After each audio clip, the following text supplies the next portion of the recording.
Okay, so I'm Saren, I'm a vegan registered dietitian.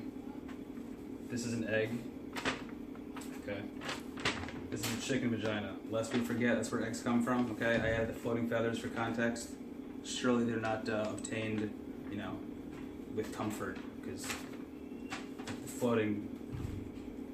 floating would indicate, you know, stress or activity. Anyway, there's something called an amino acid score, which essentially ascribes to a protein the lowest proportion of indispensable amino acids relative to a reference pattern that are needed to utilize protein effectively. Now, prior to 1973, that reference pattern was that of egg. And since then, the science has evolved and we're using a reference pattern that more so reflects how our bodies actually utilize protein. Okay, so using that egg reference pattern, legumes and beans and all that were considered deficient because, again, compared to an egg, which has a crazy amount of sulfur, beans are pretty low in sulfur, therefore they're deficient.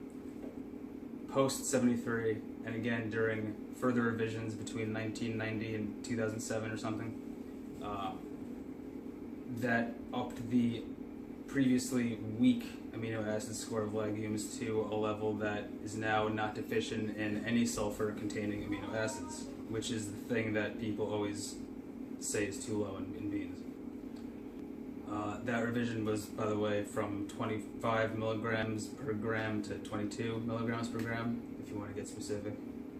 So there's that.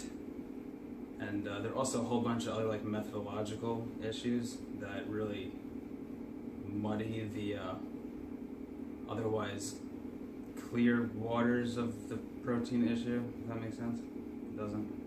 It's so hot in here. Point is, if you live in a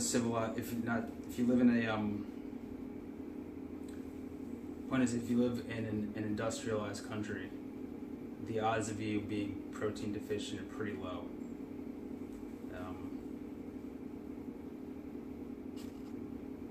Okay, I'm done. Fucking Friday. Now, an easy way to remember that cereals are low in lysine and beans are low technically in sulfur-containing amino acids, or methionine to use as a proxy.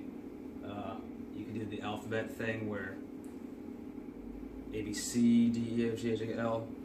You hit those letters first. So cereals are low in lysine, and then right after that, LM, legumes, low in methionine. Or, you know, you could just think of like you as a kid, you're eating cereal, you eat bowl after bowl after bowl, at least I did. And you could think of it as cereal is like crack. So cereal is like meth, therefore it has meth in it, and in turn it's low in lysine. So as long as you got your letters in check, you should be good. I, for one, am good at letters and also shapes and colors. Fucking triangle.